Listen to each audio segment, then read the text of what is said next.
Hi, everyone, and welcome to another episode of our STX Weekly, number 57. And this time I'm bringing it to you from a hotel room in Montpellier. I'm here for the Urban Sports Summit. I'm actually going to speak in a panel in less than an hour, so I got to get through this pretty quick. With that, I'm going to jump right into the top news of the week. Where do we start? Oh, why is my format off? There we go. That was better. Where do we start? We start with a couple of acquisition stories. Fanatics buying PointsBet in the US sports betting market for 150 million. I just read another story of Better, which is another sports betting app. This by Jake Paul of the Logan Paul, Jake Paul brother infamy. They just acquired another company as well, but for a much smaller sum. Fanatics expanding their sports betting business with a $150 million acquisition of SportsBet, which is of PointsBet, sorry, which is of course from Australia. It's a listed company, and yeah, what does Fanatics want to do? Fanatics basically wanted to get into more states. They have access through their existing sportsbook in a few markets in the US. They want to add 12 more states, which is where PointsBet is operating. And the price, apparently, according to some, is quite on the lower side. So, good deal for Fanatics. That is the first one. Next up is a couple of startups who have undisclosed rounds. The funding rounds haven't been as big in the recent past. We started the year slow, then we had a bit of an uptick in big rounds, and now again on a weekly basis, I don't seem to be bringing you too much funding news, but hopefully that'll change in the coming months.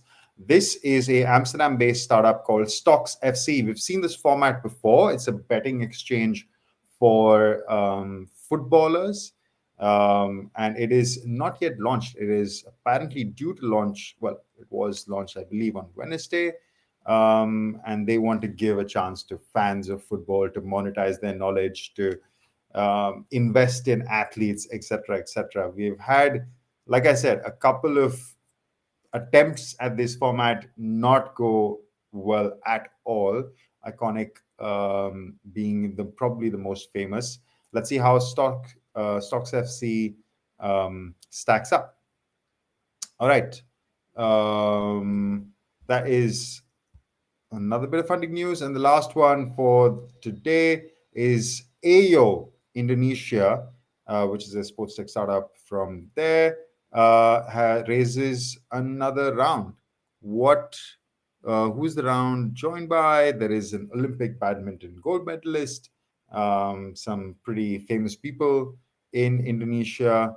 Let's say startup founders and such, FMCG distribution company, somebody from personal finance, whatever. I mean, some pretty rich people over there who are funding Ayo. And Ayo helps amateur sports teams with marketing. It sounds like it's an online booking system for venues, and also venue owners can manage. So it's a B2B application for venue owners and also B2C on the front end. So helping people find their sports. They have some numbers around how it grew.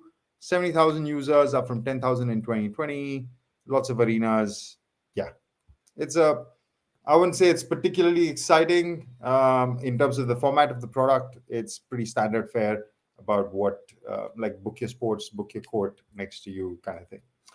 All right, that is the first round of stories done. Next up, I really like this story. It's not typically sports tech news that I cover, but it's connected to gaming, and it's a really interesting use of gaming.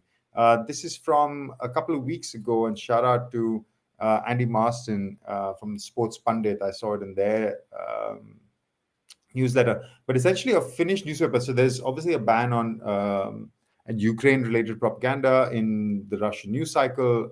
So people have difficulty gaining access to information about what exactly is going on. So a Finnish newspaper, Helsingin Sanomat, no idea what that means. I don't even know if I pronounced it correctly. To celebrate World Press Freedom Day. So this happened a couple of weeks ago on the 3rd of May. They developed an anti-propaganda map for CSGO. What does that mean? So basically, it's another map on CS:GO. If you're a CS:GO follower, you don't need to know much. Basically, play. It's a first-person shooter game. You might probably know what Counter-Strike is. So you enter the game and you have to find people that you play against, or have a mission that you have to solve, and you enter this map. Map is this virtual world, and you enter this map. It looks pretty standard, but there are Easter eggs throughout the map. And one such is that you'll enter a room and you will see information about what is happening in Ukraine and the horrors of war, and pushes back against Russian state media's bogus claims. It's a really interesting use of, let's say, information dissemination, how to get younger people involved and get news across to them. Pretty cool stuff to the Finnish newspaper. And whoever thought of this idea, Helsingin Sanomat, my kudos to you and your team. All right, next up is a big one. We covered the story a few weeks ago. The UK had rejected this deal, had rejected the proposal of the Activision acquisition by Microsoft. EU has approved it, which seems like it'll be a green light for this deal. There were initial concerns that because of the UK rejecting it on anti-competition laws, that this would be an issue. But the EU said, no, we don't believe that there is a problem here. Cloud streaming has to find better solutions out in the market to compete with Microsoft. Let's say the commitments fully address the Commission. Originally found that there could be competition in harm and distribution of games, but there was an in-depth investigation, and Microsoft which resulted in the understanding that Microsoft's deal would not hurt competition. And there's a lot of explanation around it. Essentially, the deal will likely go ahead in the EU. The FEC is yet to ratify. The US will probably follow in the footsteps of the EU, and we'll go back to see what the UK will say and whether it will be approved all over the world. All right, that is a follow-up on a previously featured story. Number 2, we have fantasy gaming coming to Africa. We covered this a little bit in our recently published Global Sports Tech Ecosystem report, that there isn't enough news about sports tech in Africa. Maybe this is the start of it. India's MPL, which is Mobile Premier League, which is one of the biggest fantasy gaming operators for the IPL. They also have an entire suite of mobile gaming solutions. They are coming to Africa, carried by Carry First, which is the large mobile games publisher in Africa. They're also super well funded. I think the article goes to say they've raised about 27 million in funding, including by Bitkraft, which is a very well-known esports and gaming fund based out of Germany. They also have Andreessen Horowitz, Keppel Ventures, Convoy, some really good names on their cap table for Carry First. Anyway, so they are bringing MPL to Africa. Will this include fantasy? I'm fairly sure it will. Will this be the birth of fantasy in Africa? I mean, there are smaller ways in which the game is played, fantasy sports, but probably this will be a big start. They're going to start in Nigeria, I believe. Yeah, our first market will be Nigeria's thriving gaming community, and obviously Africa's largest market. They will, I'm sure, expand from there to different parts. Carry First has done different partnerships in the past with COD, and yeah, I think that's enough for now. I think it's a really interesting story to say that an Indian fantasy sports provider, well, they have a lot of games, but they're leading in fantasy, will come into Africa and maybe develop that market for fantasy games. Okay, that is my second story, and the top story of the week. This is another interesting partnership, not typically something that we would cover, but I think I wanted to talk about it because I thought it had an interesting angle. Fanatics has tied up with Sky Sports to launch a groundbreaking retail partnership. Retail means e-retail. Of course, it's e-commerce. So they will launch a sports merchandise e-store for UK, Ireland, Germany, Austria, Switzerland, and Italy. Again, Fanatics expanding their presence in Europe. We saw them acquiring an Italian company recently. This is taking them further. And the idea of tying up with a broadcaster, I thought was quite interesting.